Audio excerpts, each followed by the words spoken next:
Et ce n'est pas fini. Moi, en tant qu'un gars, mon ami Gafo me fait couper puis me pèse. En me disant de la paix, lui, son pénis, c'est quand même. C'était à l'aube du 19 septembre 2002 que depuis l'Italie, le président Laurent Gbagbo apprend que son pays est attaqué par des mutins. Ces mutins vont s'en prendre à de grandes villes du pays. Du nord vers le sud, avec pour objectif de renverser le pouvoir, ils évolueront. Mais ils seront repoussés et vont se réfugier dans les grandes villes déjà capturées. Dès cet instant, ce ne sera plus une tentative de coup d'État, mais plutôt une rébellion totalement particulière et différente de celle qu'a connue le Nigeria, l'Angola ou même le Libéria. Ce sera la rébellion à l'ivoirienne. Pour tout savoir, installez-vous bien, prenez une feuille et un stylo car dans cette vidéo, on évoquera la division de la Côte d'Ivoire et l'évolution de la rébellion dans le pays. Top, c'est parti.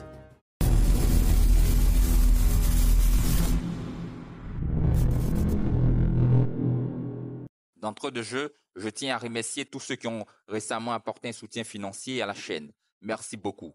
Pour tous ceux qui voudront le faire, les coordonnées sont dans la barre des commentaires et en description. N'hésitez surtout pas.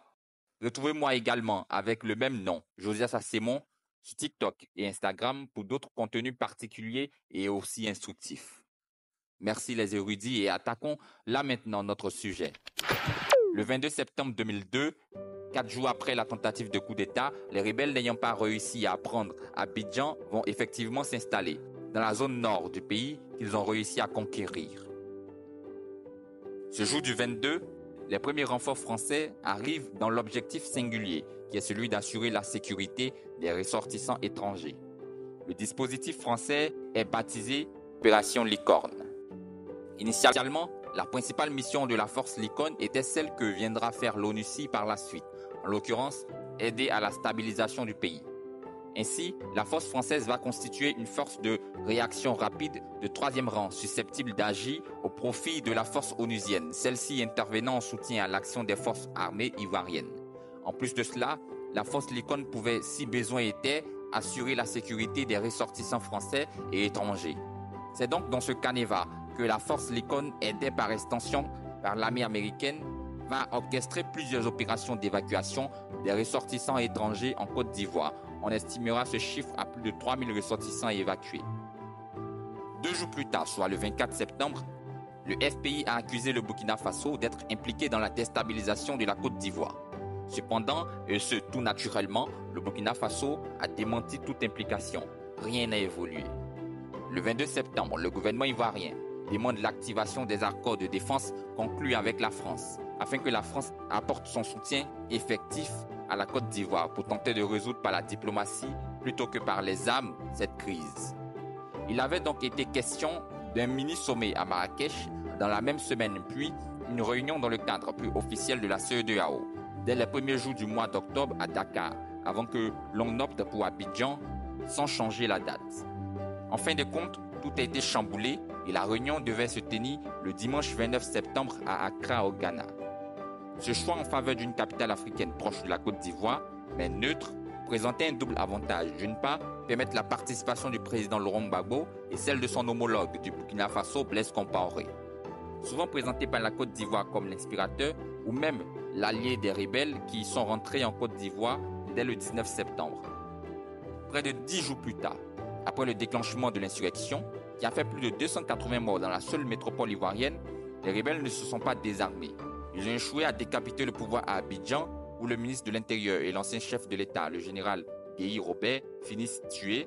Mais dans le nord du pays, ils semblent solidement installés, car la rébellion avait une implication ethnique, faisant la différence entre les nordistes délaissés par le pouvoir central et les sudistes nourris et blanchis par le gouvernement. Ainsi, ces rebelles, dans leur processus de conquête des villes, ont aussi été soutenus par les populations du Nord et après les conquêtes, ils étaient adoubés par ces populations. De là va apparaître les premiers traits de la division du pays entre le Nord et le Sud, partant tout simplement des différences ethniques. Mais là, n'est pas encore l'élément qui va marquer la division effective du pays. Les rebelles tenant la seconde ville de la Côte d'Ivoire, en l'occurrence Bouaké, ils ont par la suite pris la localité d'Odiéné. Et dès cet instant, ils contrôlaient de facto 10 départements sur les 58 que comptait le pays à cette époque promettant par la suite de marcher vers Abidjan. Alors que les rebelles vont contrôler Korogo, Bouaké et les grandes villes du nord dès les premiers jours de la rébellion, aucun véritable bras de fer les opposera au gouvernement central. Toutefois, le pays sera effectivement divisé suite aux événements du 6 au 7 octobre 2002, qui vont consacrer la suprématie, voire l'égalité entre les deux forces rebelles et loyalistes. Ces jours du 6 au 7 octobre, de violents combats se déroulent à Bouaké entre les forces loyalistes et les rebelles. Nous sommes le 6 octobre 2002, soit 17 jours après le début de la rébellion. En parfaite symbiose, le président de la République, M. Laurent Gbagbo, et le ministre de la Défense, M. Lida Kwasi, vont dès 13h envoyer 3 colonnes des forces armées de Côte d'Ivoire qui vont entrer dans la ville de Bouaké. Mais c'est 3h30 plus tard, soit à 16h30, que le chef de colonne appelait le ministre Lida pour lui informer qu'ils ont mis en déroute les assaillants. En fait, après un passage devant l'école baptiste où étaient positionnées les troupes françaises, une colonne d'une quinzaine de véhicules des forces armées nationales de Côte d'Ivoire, autrement dit FANCI, est entrée dans Bouaké par l'Est, le soir du dimanche 6 octobre. C'est le début de la grande offensive et tout le monde retenait son souffle à cette époque. Mais après quelques tirs, les soldats gouvernementaux sont ressortis de la ville dans la nuit par le même chemin. Stratégie de dissuasion, mission de reconnaissance, personne ne savait de quoi est-ce qu'il s'agissait concrètement. Lundi 7 octobre 2002, l'attaque est lancée. Elle a d'abord commencé à l'ouest de Bouaké. Des pick-up de rebelles circulaient en tous sens sur la grande artère bordée de lampadaires menant vers Sakassou, une localité du sud-ouest, enjeu d'affrontement entre les rebelles et le gouvernement. Certains rebelles criaient « Partez, les FANCI arrivent, on va chercher du renfort » et quittaient à vive allure le théâtre des combats.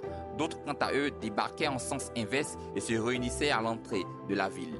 C'est dans ce combat que le combattant Diarasuba Ouma, alias Zagazaga, perdra la vie. De grands mouvements désordonnés révélateurs des petits problèmes de communication entre les rebelles vont se faire sentir. Et à cet instant, les FANCI vont prendre le dessus et mettre la main sur la ville. Très rapidement, en corrélation avec ces officiers qui ont repoussé les rebelles, un plan de sécurisation a été mis en place pour protéger Bouaké et faire reculer la rébellion. Ainsi, un bon nombre de gendarmes a été déployé dans tous les coins et recoins de la ville. Ces commandos avaient pour mission de prendre possession de la base aérienne et libérer la piste d'atterrissage de Bouaké. La dernière mission qui garantissait effectivement la prise de Bouaké a été confiée au commandant de l'unité de la cavalerie. L'objectif était d'aller tenir, sécuriser, protéger la route du Nord.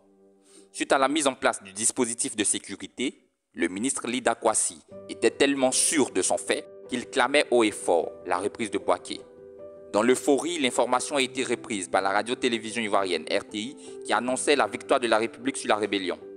Ce 6 octobre 2002, l'émission de radio de l'époque intitulée « Les Ivoiriens sont formidables » animée par M. Paul Dokuy qui demandait ce jour-là à ce que la population fasse beaucoup de bruit pour manifester sa joie, d'Abidjan à Bouaké en passant par Man et à Bengo, sans oublier Ferkessé-Dougou, le message a été reçu. De nombreux Ivoiriens sont sortis dans les rues, fêtant l'une des plus grandes victoires militaires du pays. Mais cette victoire a été de très courte durée. Le peuple est passé du mal au pire émotionnel en l'espace de quelques heures, car les rebelles vont reprendre le dessus. Les quelques blessés du côté rebelle étaient transportés à la hâte à l'hôpital. Certains, atteints par les éclats d'obus, hurlaient de douleur et corchaient vifs. La morphine manquait à l'hôpital. Finalement, le front de l'Ouest s'est apaisé. Les rebelles, toujours positionnés sur l'axe, ont crié leur opposition à la présence française. Pour eux, comme l'a dit l'un d'entre eux, des Blancs combattent avec les gouvernementaux contre eux. Dans ce climat de tension extrême, un présumé pilleur transportant un ventilateur a été sans état d'âme exécuté à bout portant. Suite à un feu d'artifice morbide qui était une sorte de signal, les FANCI sont entrés de nouveau par l'Est et les affrontements ont repris lundi après-midi.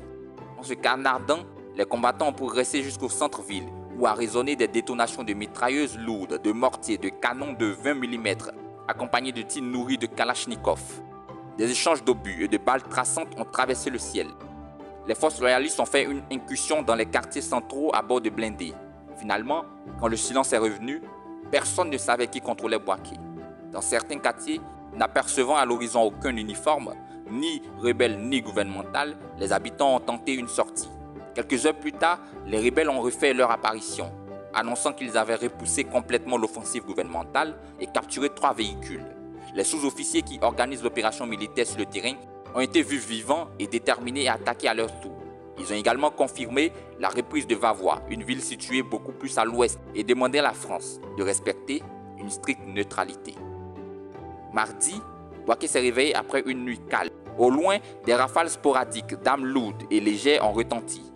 Les mêmes causes produisant les mêmes effets, chacun s'est attendu à une intensification des combats jusqu'à ce que tout le monde apprenne que le repositionnement des Fancy en dehors de la ville, toujours au même endroit, est effectif et ils ne comptent plus attaquer la ville. Profonde division, l'ambiance tendue à cause des combats passés et à venir deviennent délétères. 3 corps carbonisés non identifiables ont été retrouvés en ville le mardi matin. Leurs blessures laissent supposer qu'ils ont subi le supplice du collier, un pneu enflammé passé autour de la taille du supplicié. Des dizaines de milliers de civils ont défilé pour soutenir les rebelles et protestaient contre la présence française. Ce qui s'est passé en dessous, c'est que pour une raison inconnue, le commandant de l'unité de la cavalerie n'a pas exécuté l'ordre qui était de tenir la route nord. Et cette erreur qui va permettre aux rebelles du nord de Korogo et de Kachola notamment de venir prêter main forte à leurs compagnons de lutte mis en déroute à Bouaké a été effectif. En fait, le commandant de l'unité de cavalerie avait reçu un mystérieux ordre de repli et cela a favorisé le retour des rebelles.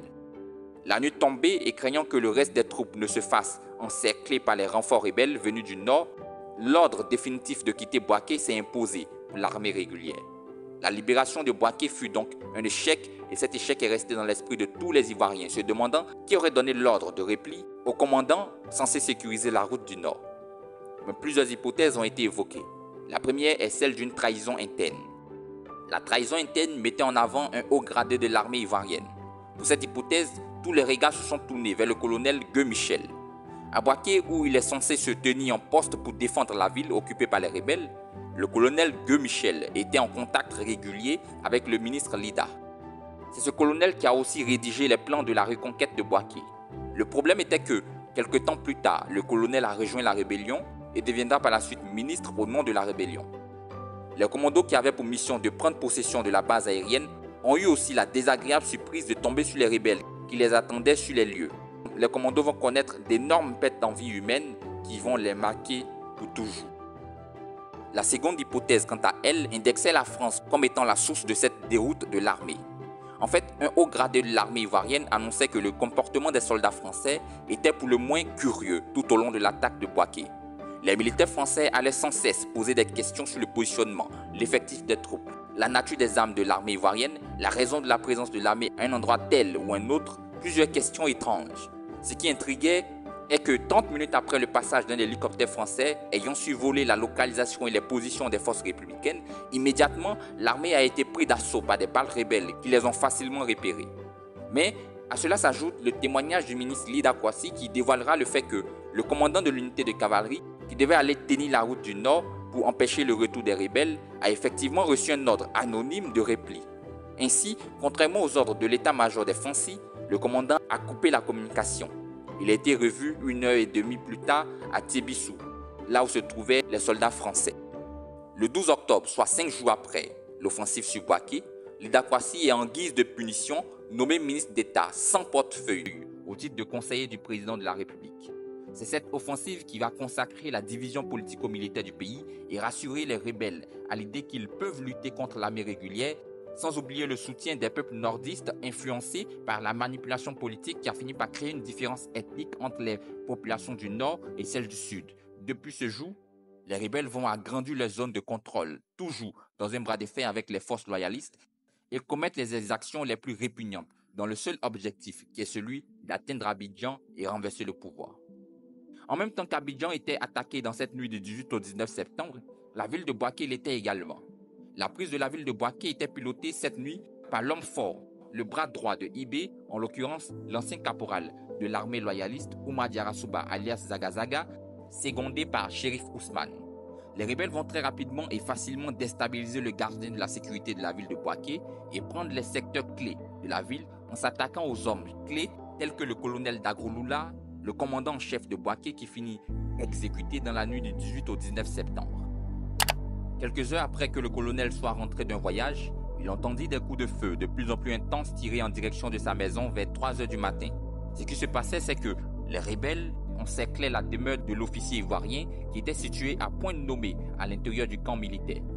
Après avoir encerclé la maison du colonel, il leur ordonne de sortir de la maison tout seul, en menaçant d'entrer eux-mêmes et abattre tous ses enfants dans la cour du camp. Quelques minutes après l'injonction, le colonel sortit de la maison, les mains en évidence. Immédiatement, les rebelles mirent la main sur lui. La seule question qu'ils lui ont posée était de savoir où était la clé de la poudrière, mais le colonel a prétendu ne pas les avoir. La suite de l'histoire, c'est un enfant du colonel qui la relate. L'enfant disait, après que soit sorti le colonel, les rebelles ont pénétré la maison puis ont rassemblé toute la famille dans un coin de la maison. Le colonel est resté entre les mains des rebelles jusqu'à 6 heures du matin, mais pendant ce temps, des coups de feu ont été entendus. Après que les rebelles soient partis et que le calme soit revenu aux environs de 7 heures, la famille s'est précipitée dans la cour, voir ce qui s'était produit. En y arrivant, il y avait un corps qui gisait dans la cour, recouvert de feuilles d'acacia et d'un sachet jaune oublié qui était sur le côté. S'étant rapproché du corps, il découvrit le père, couché, complètement mutilé, plusieurs balles dans la poitrine et 2 balles sur chaque cuisse. Il avait également été poignardé dans le dos et ses veines furent tranchées. Vous pouvez retrouver plus de détails dans l'ouvrage de Jacques Verget, Crimes contre l'humanité, Massacre en Côte d'Ivoire, paru en 2005. À Korogo, l'attaque a été orchestrée par l'un des chefs rebelles qui, suite aux accords de Makoussi, deviendra ministre. Il s'agit de Kone Massamba. La journée du 19 septembre va, suite au coup d'État manqué, révéler un bilan officiel de près de 300 morts. Les rebelles ayant mis la main sur les grandes villes du pays vont prendre la moitié du pays, et ce, tout en bénéficiant du laxisme du président Gbagbo. Dès cet instant, ils vont agresser, tuer, terroriser et commettre des exactions hors normes dans le pays. Alors que tout le monde pensait qu'il s'agissait d'un groupe rebelle, ces rebelles vont au fil du temps se décliner en 3 grands groupes officiels dont le MPCI, le Mouvement Patriotique de Côte d'Ivoire, qui est la branche principale des rebelles, le MPIGO, qui est le mouvement populaire ivoirien du Grand Ouest, situé à l'ouest de la Côte d'Ivoire, qui revendiquait à l'époque la prise de Danané à la frontière ivoiro-libérienne, fondé également par le sergent Félix Do. Il y avait également de l'autre côté le mouvement pour la justice et la paix, MJP. C'est l'un des 2 groupes rebelles qui étaient dans l'ouest de la Côte d'Ivoire. Il comptait environ 250 combattants dirigés par le commandant Gaspard Dely. Ces rebelles qui, selon eux, luttaient pour l'égalité des chances, la justice et la liberté, tel qu'expliqué par l'ex-premier ministre M. Guillaume Soro dans son ouvrage « Pourquoi je suis devenu un rebelle », que je vous conseille pour mieux comprendre la dichotomie entre ce qu'il a dit et ce que les rebelles ont fait. Ces rebelles vont montrer par leurs actes au quotidien qu'ils ne pensaient pas vraiment lutter pour une cause acceptable pour l'ensemble de la population ivoirienne. En fait, des exécutions sommaires, des affrontements meurtriers entre factions rivales, des casses de banque, plusieurs charniers seront le quotidien des zones sous contrôle des rebelles. Le film réalisé par M. Sidiki Bakaba, du nom de La Victoire mène nue, tourné à Boaké, et qui va dévoiler une scène terrible au cours de laquelle le sacrifice d'un homme était en exécution, tout le monde comprendra en réalité ce qui s'est passé dans les zones contrôlées par les rebelles. Dans ce film, on voit plusieurs hommes qui immobilisent au sol un captif, naturellement mort de trouille. Dans le public qui assistait à ce rituel piloté par les rebelles, il y avait des chefs traditionnels locaux, des hommes de peau blanche en tenue militaire. L'homme immobilisé sera sans état d'âme, égorgé au terme d'un supplice qui va durer une bonne vingtaine de minutes. Ces chefs rebelles vont pour certains figurer dans le gouvernement qui aboutira après les accords de Makoussi, dont on parlera très bientôt. Et le captif était l'un des nombreux gendarmes torturés par les rebelles. Ces hommes de peau blanche présents sur les lieux étaient les soldats de l'opération Likon, des militaires français. L'un de ces militaires français a même affirmé être ravi de participer à ce rituel organisé par les rebelles. Il est allé jusqu'à tremper ses mains dans le sang de la victime, espérant être invincible au toucher des balles. En plus de cela, le 6 octobre 2002, alors que l'armée ivoirienne va lancer une offensive afin de reprendre Boaké, elle sera malmenée par les rebelles. Et dans les faits rapportés par Amnesty International, dans son rapport AFR du 31/7/2003, Amnesty International va étaler des faits qui vont faire froid dans le dos. Ce 6 octobre, les rebelles ont encerclé le camp de gendarmerie où était dressé un gros drapeau blanc. Dans les règles de la guerre, un drapeau blanc est un signe international de paix, trêve et de reddition. Mais les rebelles ne vont pas l'entendre ainsi. Ils vont pénétrer le camp et arrêter une centaine d'hommes qui étaient déjà désarmés. Ils vont les conduire au 3e bataillon d'infanterie qui était conquis et occupé par les rebelles. Les gendarmes seront déférés à 14 heures à la prison militaire de Boaké, tous dans une même cellule de 8 mètres de long et de 5 mètres de large. Parmi les détenus, l'on pouvait décompter près d'une cinquantaine de gendarmes, mais aussi une cinquantaine de leurs enfants et quelques civils venus rendre visite à certains détenus. Soudain, vers 20 h, des rebelles armés vont rentrer dans les cellules et prêcher des menaces agressives. Quelques secondes plus tard, des rafales incalculables en provenance des kalachnikovs des rebelles vont prendre la vie à tous les gendarmes enfermés qui étaient devant dans le groupe et ceux de derrière qui étaient à découvert. Au bout de quelques minutes, revient le calme et les rebelles partent laissant les survivants sous le choc. 30 minutes plus tard, dans cette même heure de 20 h, d'autres rebelles ouvrent la porte et tirent à nouveau de manière aveugle sur les prisonniers. À ce moment-là, plusieurs enfants captifs s'écriaient « Ne nous tuez pas, nous ne sommes pas des gendarmes, nous sommes des enfants. » Mais en vain, ils ne seront pas entendus. 2 heures plus tard, soit à 22 h, un autre groupe va retourner voir les détenus et là, leur chef va ordonner avec une voix impérative « Tuez-les tous ». Sans hésiter une seule seconde, l'un des rebelles s'avança très rapidement dans la cellule pour exécuter l'ordre. Enjambant les corps aussi bien des blessés que des morts, tout en les arrosant des plombs de sa kalachnikov, étant nombreux dans la cellule, le rebelle s'écria « Putain, ils sont encore beaucoup ici ». Il arrosa la cellule de balles, puis prit un autre chargeur, se mit à tirer sans distinction pendant plusieurs minutes avant d'arrêter. Le bilan de ces 3 vagues de tirs va atteindre 40 gendarmes, plus de 35 de leurs enfants et 5 civils morts. Ce 6 octobre 2002, il y a eu à Bouaké, dans l'indifférence totale et générale, plus de 80 morts dans cette prison occupée par les gendarmes. Le lendemain 7 octobre et quasiment toute la journée du jour suivant, personne n'est rentré dans la cellule et les survivants sont restés seuls, sans boire ni manger, avec les morts et les blessés. Certains vont donc succomber ces jours-là. Dans la journée du 8, les rebelles vont retourner à 17 h dans la cellule, puis ouvrir les portes de la prison, demandant aux survivants de ramasser les cadavres qui étaient en état de putréfaction afin d'aller les enterrer. Ainsi, dans la nuit du 8 au 9 octobre, 7 autres blessés vont succomber et perdre la vie. Le 9, les rebelles vont choisir des survivants selon le témoignage d'un gendarme ayant survécu, dont Seri Sogor, Ouagbangwe, Kofi Raymond et Obo Boni, pour se charger de l'enterrement des nouveaux morts et 3 vivants, même blessés, sous prétexte qu'il n'y a pas de médicaments pour les soigner. Il faut donc les enterrer vivants. Parmi ces 3 blessés figurait Alain Messolo, l'un des fils de l'adjudant-chef Dosso Messolo.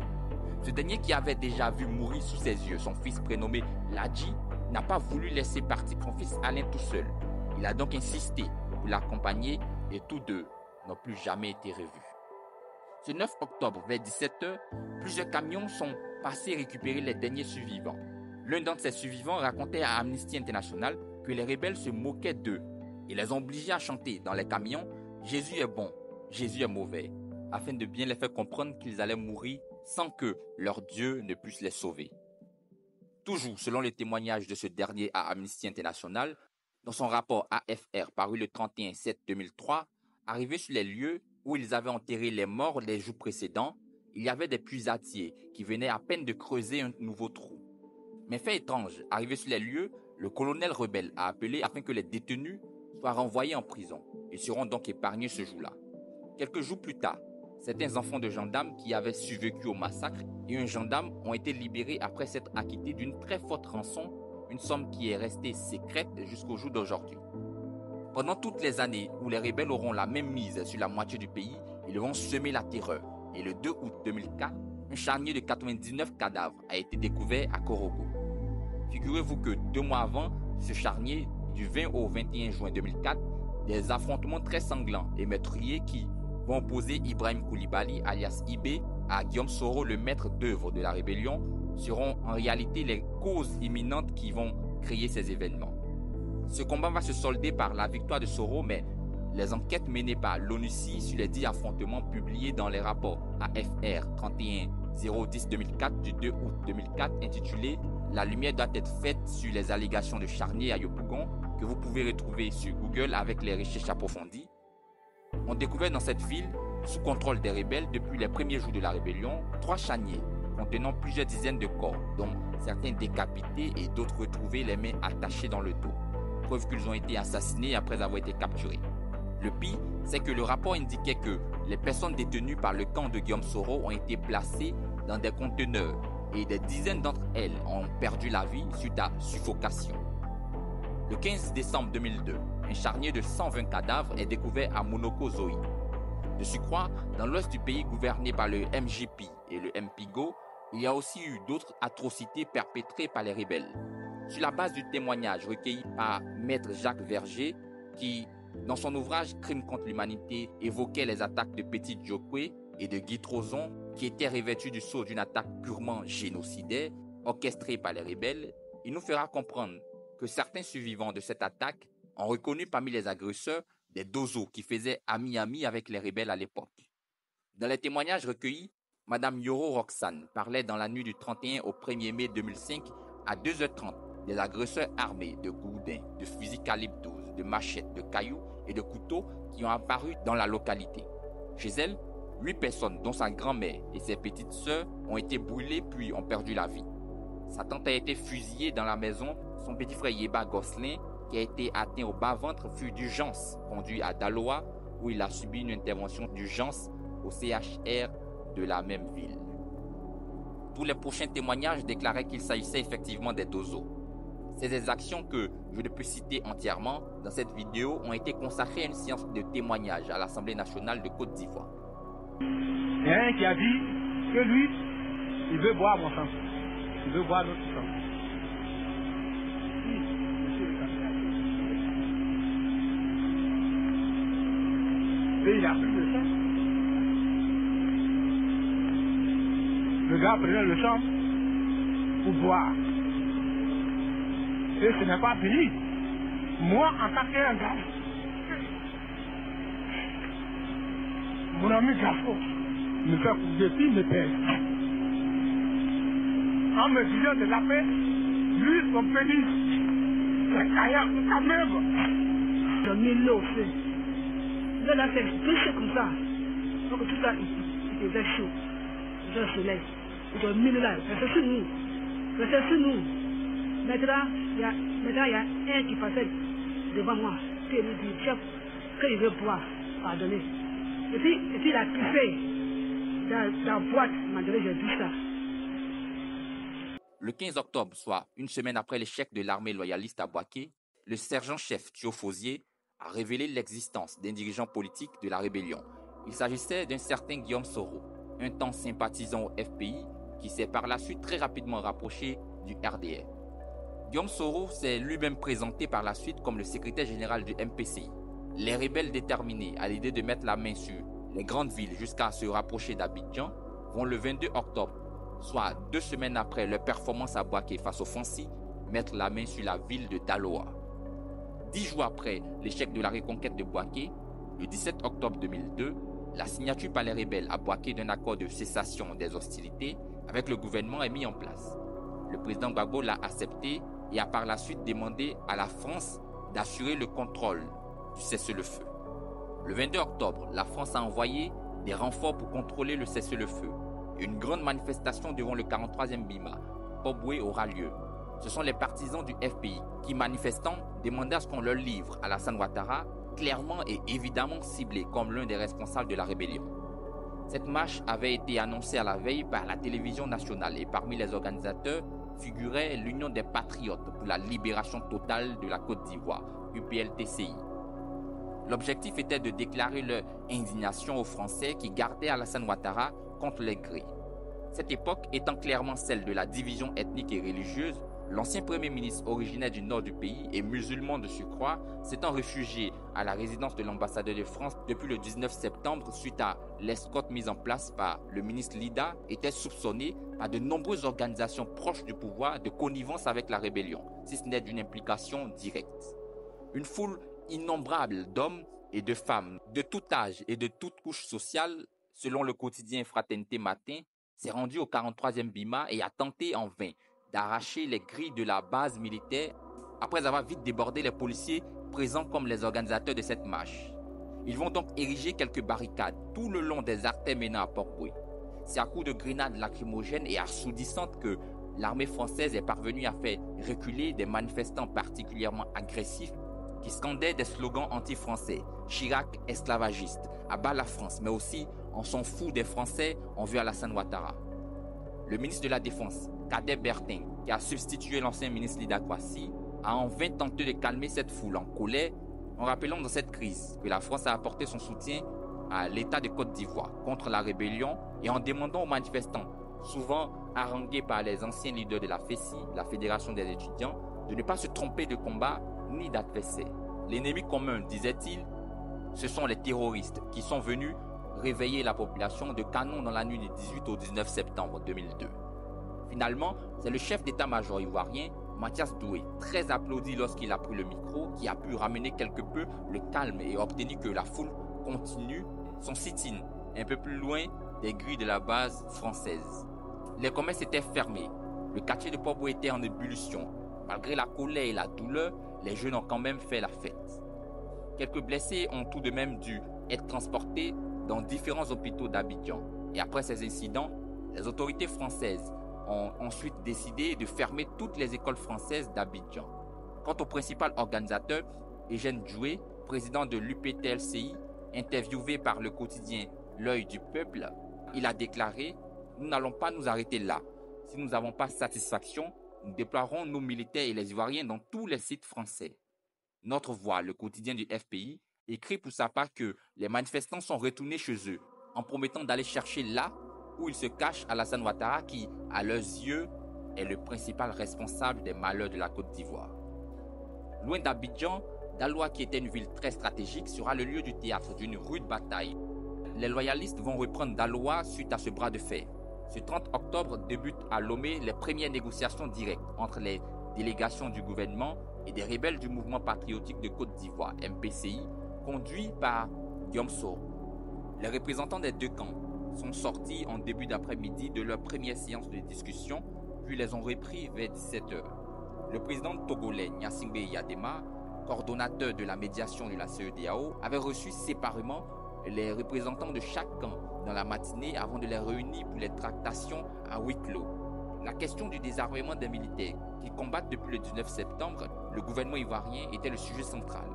Au-delà des déclarations de bonne volonté des belligérants et du respect du cessez-le-feu depuis le 17 octobre, chaque parti campait sur ses positions et rien n'évoluait. Les rebelles continuaient d'exiger la démission du président Gbagbo et l'organisation de nouvelles élections. Quant au président Laurent Gbagbo, lui, il fait du désarmement des rebelles un préalable à des négociations constructives.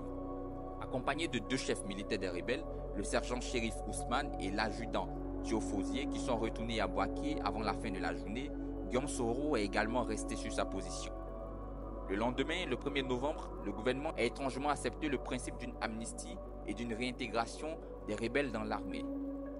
Le 16 novembre, Abdoulaye Wade, président du Sénégal, s'est déclaré prêt et ouvert à mener une nouvelle médiation.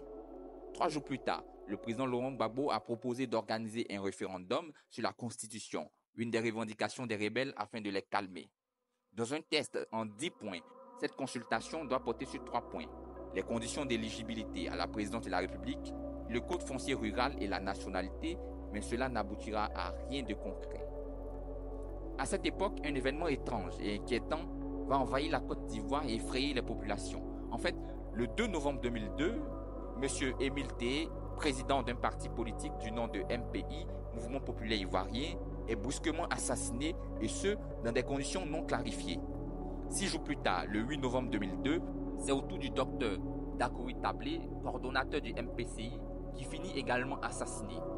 Comme si ça ne suffisait pas, le 1er février 2003, Camara, un certain comédien réputé très proche du RDR, est tué quelques heures après une manifestation de soutien au président Gbagbo. Tous ces assassinats sont organisés suivant un mode opératoire conjoint. Des personnes notamment arrêtées à leur domicile, et ce pendant la période de couvre-feu. Ils étaient tous interrogés par des éléments armés, puis leurs corps finissent par être retrouvés le lendemain ou plusieurs jours après sur le bord d'une route à Abidjan.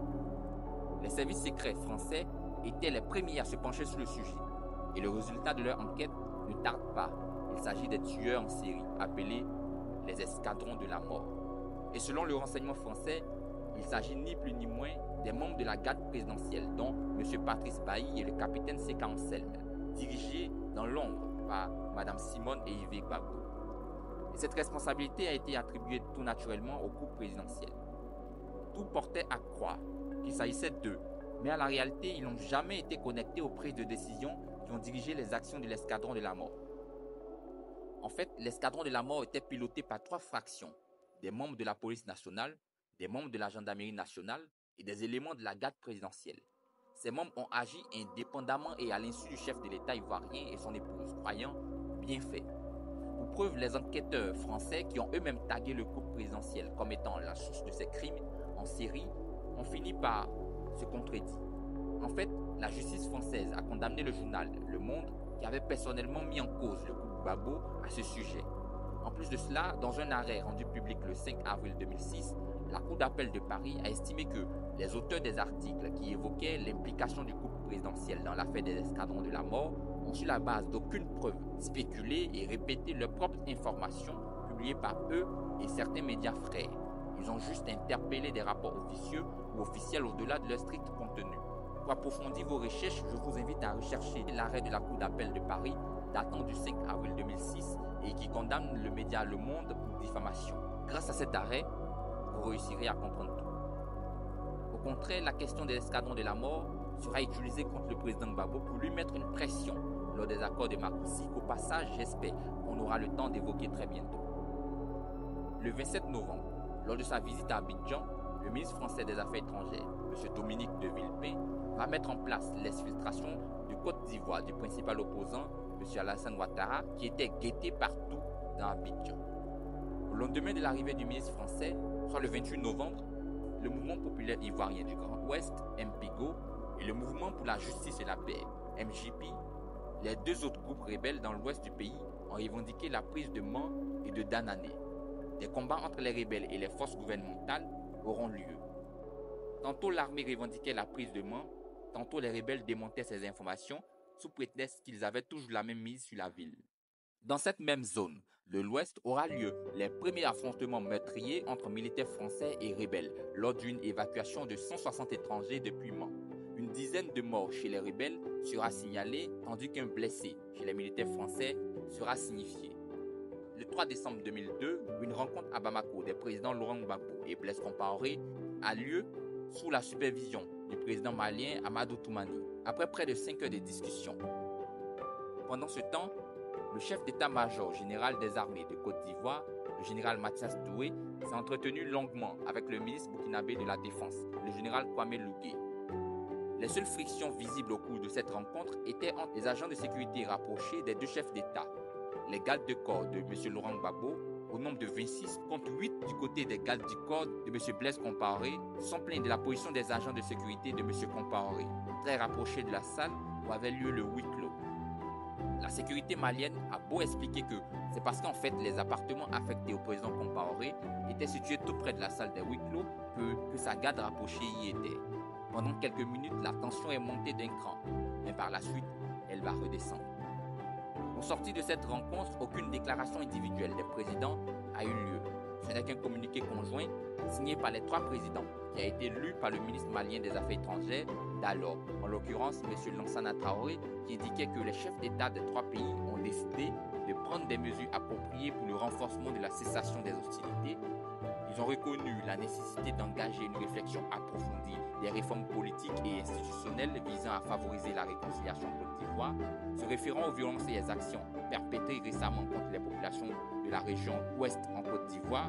Les chefs d'État se sont engagés à prendre les mesures appropriées pour la protection des ressortissants de chaque pays sur le territoire et de l'autre côté, sécuriser ainsi leurs biens. Ils ont aussi lancé aux populations un appel à la retenue, à la modération et à l'apaisement afin de garantir le retour à une vie et à une cohabitation harmonieuse. Le 12 décembre, le MPCI a demandé une neutralité totale et le retrait de la France, car pour lui, la France luttait du côté du gouvernement ivoirien. 8 jours plus tard, ces mêmes rebelles, à l'image du MPIGO, vont mettre la main sur Bangolo. Grâce au soutien de l'ONU, le gouvernement a lancé ses forces loyalistes qui ont bombardé le village de Ménacro en zone rebelle, derrière la ligne de cessez-le-feu, surveillée par les troupes françaises. Cependant, plusieurs civils ont été au passage tués. Dans une situation où aucune médiation ne parvient à mettre un terme à cette crise, du 3 au 4 janvier 2003, au cours de sa visite à Abidjan, M. Dominique de Villepin, les autorités ivoiriennes et celles du MPCI se sont engagées au respect du cessez-le-feu et à participer à une table ronde politique organisée le 15 janvier à Paris, suivi d'un sommet de chefs d'État africains le 27 janvier. Les rebelles, toujours enclins à descendre vers Abidjan et s'emparer du pouvoir, ne vont pas respecter les règles de la zone tampon établie par la France et vont le 6 janvier 2003 connaître un second accrochage à l'ouest avec les militaires français aux alentours de Djokwe. Le bilan sera conséquent, avec 30 morts chez les rebelles et 9 blessés côté français, dont un grièvement blessé, mais qui n'était pas en danger de mort. Le premier engagement a eu lieu dans la matinée, aux entrées nord et nord-est de Djokwe. Il y avait 2 colonnes des rebelles, une d'une quarantaine et l'autre d'une trentaine de combattants. Ils ont attaqué les positions françaises qui verrouillaient la progression vers le sud. Appuyés par des tirs de mortier, cette première charge à pied a duré 3 heures jusqu'en début d'après-midi. Le porte-parole de l'état-major à Paris, le colonel Christian Baptiste, expliquait alors que les assaillants ont été repoussés par une riposte ferme à la hauteur de leur violence. Côté français, 3 soldats avaient été légèrement blessés et ont pu reprendre leur poste à la suite de soins prodigués sur place. En revanche, un 4e soldat, touché par les éclats d'une grenade lance-roquette RPG, a dû être évacué sur l'antenne chirurgicale à Yamoussoukro, mais son état n'inspirait aucune inquiétude particulière. 2 jours plus tard, le MPIGO et le MJP ont conclu un accord de cessez-le-feu avec les troupes françaises puis accepté de participer à la table ronde de Paris proposée par M. Dominique de Villepin.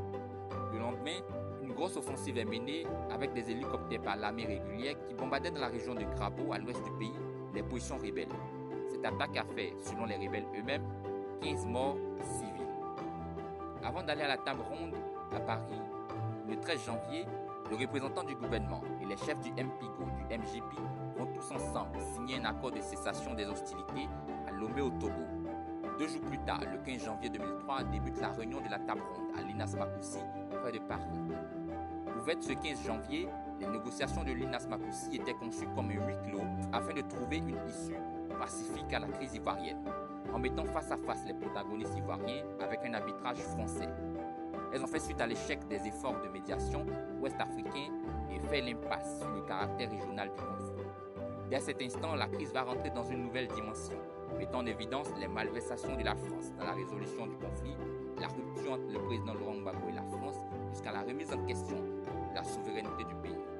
Ces éléments méritent une vidéo spéciale et dans les jours à venir, j'espère qu'on aura le temps d'en produire une. Voici donc en quelques minutes les événements qui ont conduit à la division de la Côte d'Ivoire en 2002 et hébergé les actions et les activités de la rébellion.